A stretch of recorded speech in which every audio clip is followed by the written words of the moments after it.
William Temple said this about worship. Worship is a submission of all our nature to God. It is the quickening of conscience by His holiness, the nourishment of mind with His truth. It is the purifying imagination by His beauty, the opening of the heart to His love, the surrender of will to His purpose, and all this gathered up in adoration. You know, when I read the first statement, worship is a submission of our nature to God, I think that might be the hardest thing for many of us. It's to be all in, to be all in Christ Jesus. You know, Tagore made a powerful illustration of what it means to be bound to truth and to be bound to something that's beyond ourselves. He described a violin string when it just sits on a table, it doesn't really have much purpose. But the moment that violin string is bound to its instrument, it finds its purpose. It finds its ability to sing. It finds its ability to become. And I don't know where you're at in life's journey, but I just want to say to all of us tonight that the Lord wants us to belong in His family. He wants you to know His purpose tonight. He wants you to know and understand, and until you surrender all to Him and to His nature, to be bound to Him in all things, you'll never truly know what it means to be free, to find real freedom in Christ. When we read this next statement, it is the quickening of conscience by His holiness. Can I just say tonight that holiness still matters? That a life of purity is still important for you and I as His kids? To live in truth, to live out that truth in a way that honors our Father? Holiness matters.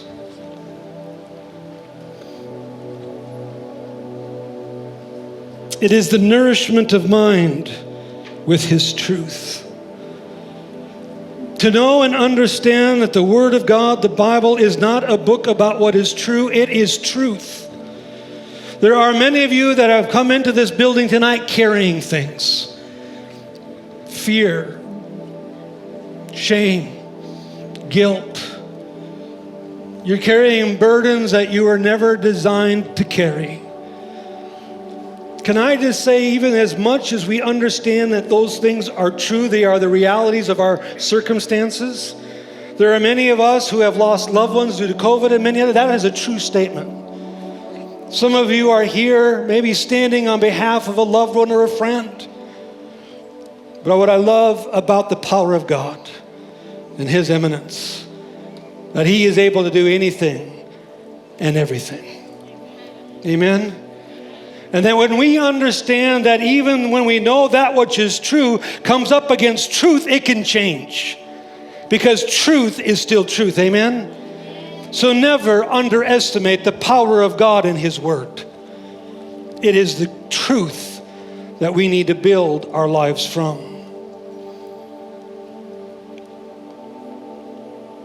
The purifying of imagination by His beauty.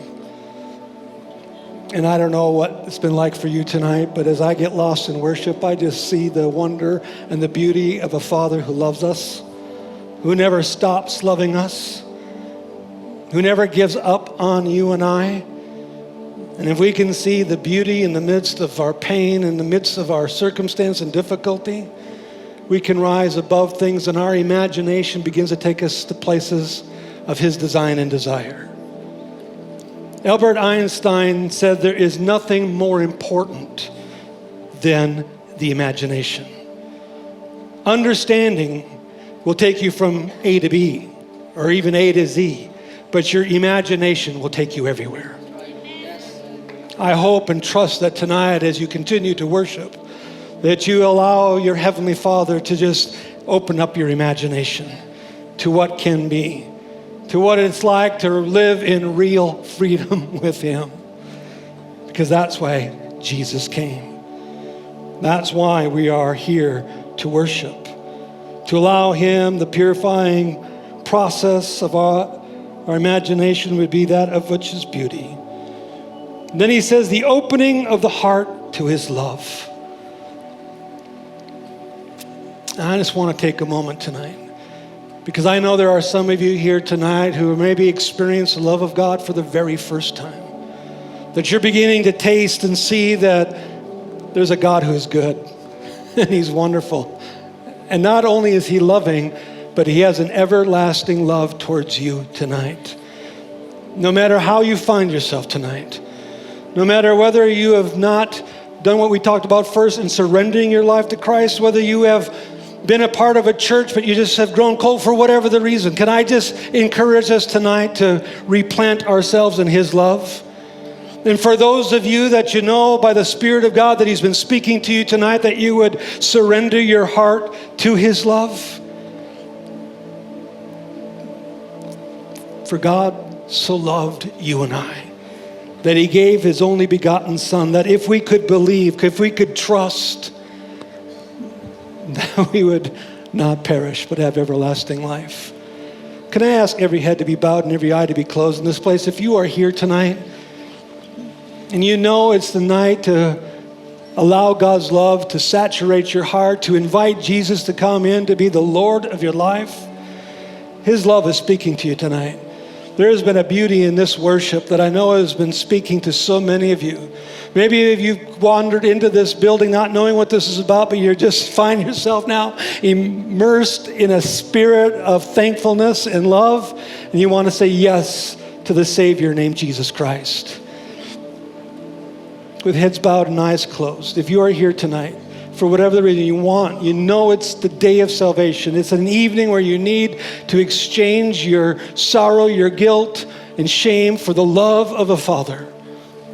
And you can do it by just simply believing that Jesus is who he says he is and confessing with your mouth. If you're here tonight, and if I can pray with you, just raise up your hand right now and say, Pastor Scott, I want to pray that prayer tonight. I believe that. I believe his love. Thank you. Thank you for that hand.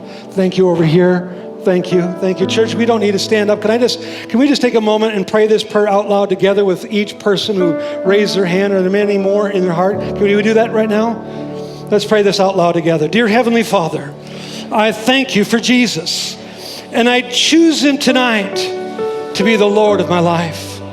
Heavenly Father, forgive me of my sin. And Jesus, come into my life to live forever, to be my Lord and my Savior. In Jesus' name, I declare I'm a child of God. Amen. We have a prayer room downstairs. If any of you want to go down there after the service, please, love to find you there. And just again, in closing, the last thing that William Temple said in this last statement, that worship is as well the surrender of our will to his purpose. I think if we were all honest, every one of us could be a little bit better in our obedience. Every one of us could be better in our faithfulness. As I was talking to some of the band, and earlier today, we were exchanging, and I just again had this thought that I've said before, but can I just remind all of us tonight that the Great Commission is not to be something to be considered, but to be obeyed? And that you and I, as we've been worshiping and declaring our love to the Father, we need to understand that it is important to love what he loves. And he has an everlasting love towards the lost. He has a great love for those who are not yet in his family.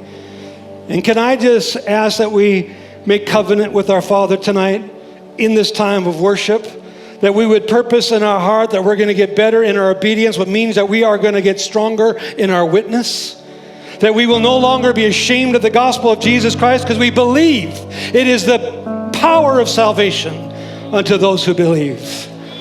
And I can't help but believe that as we worship the King of Kings and we declare our love towards him, that we would not want to align our hearts and our life in his mission. And we call it the Great Commission. To be about the work of making disciples, to be about the work of helping people belong. We don't need to condemn people. We don't need to talk about where they've been. We need to talk about Jesus and his love. Amen. But let us make covenant with the Father tonight that we are going to be a family. We're going to be a people who stay on mission with him. That obedience matters. So, Father, we thank you. I thank you for tonight. I thank you for all what you have done and what you are doing and you're going to continue to do. Continue to work out in each person a divine salvation, a unique and divine and wonderful love. You have made us uniquely and wonderfully, Father. That's what you've declared. And we have faith toward that tonight. And my prayer tonight is that all of us would discover our beauty, all of us would discover our purpose, all of us would discover the importance of our surrendering to you and continue to be in covenant, a covenant of love, a covenant of promise, a covenant of provision, a covenant of confident hope. We pray for that in Jesus' mighty name. Amen and amen.